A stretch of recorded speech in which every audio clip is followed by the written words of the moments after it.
Hello and welcome to another A-Level Economics video with me, Mr Goff, for MrGoff.com. This video will focus on an introduction to the concept of supply.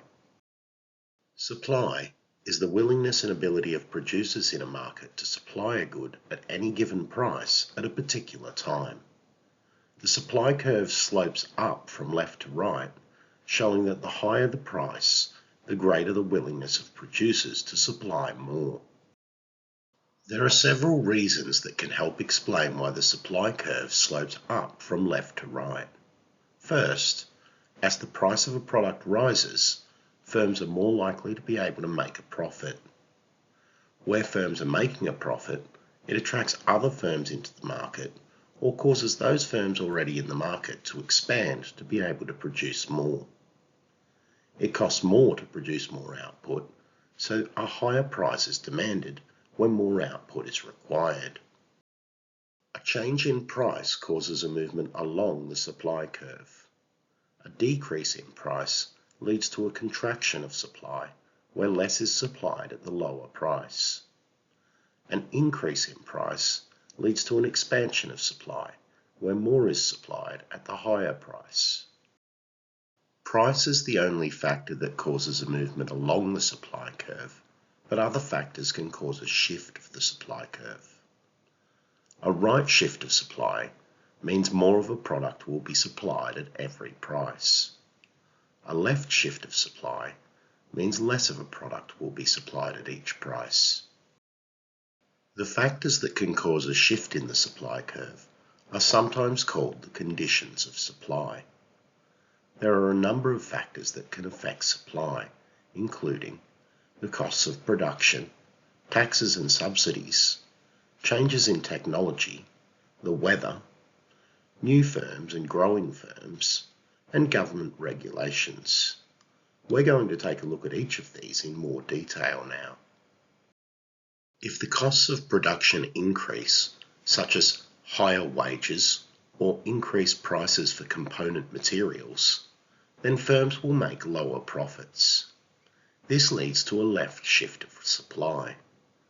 If the costs of production were to decrease, then there would be a right shift of supply, as firms would be able to make higher profits. Indirect taxes, such as VAT, effectively raise the cost of production. Therefore, if indirect taxes increase, then there is a left shift of supply. If they decrease, there is a right shift of supply. Subsidies can be paid to producers which lower their costs of production, therefore leading to a left shift of supply. The government offers subsidies to essential industries such as agriculture and transport, as well as to industries that produce goods that they'd like to encourage the take-up of. In 2023, the government announced £4.5 billion in subsidies for the manufacturing industry, covering areas such as clean energy, automotive manufacturing, and aerospace. These subsidies are aimed at trying to help the government meet its environmental targets. Subsidies can also be given to consumers, but these would affect demand rather than supply. Improvements in technology can make it possible to increase output for the same inputs. Improvements in energy efficiency can save factories money. The introduction of automation can lead to greater output. Increasingly, technology is being used to replace workers, with improvements in AI accelerating this trend. The weather has a large effect on the outcomes of farmers, as favourable conditions could lead to a bumper harvest, and really bad conditions a failed harvest. Weather also impacts a number of other industries, such as construction, where bad weather could bring projects to a halt.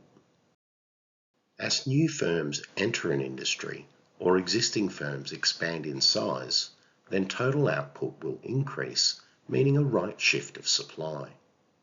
If firms leave the industry or downsize, then total output decreases and there is a left shift of supply. Government regulations such as environmental standards for industry or health and safety standards raise the costs of production because it costs money to implement these. This means there is a left shift of supply with increasing regulation. Where regulation can be reduced, the cost of production can also be reduced, leading to a right shift of supply. That brings us to the end of this video introducing the concept of supply. Join me in the next video when I'll be looking at elasticity of supply. Use the resources at mrgoff.com to help you revise economics, and until next time, it's bye for now.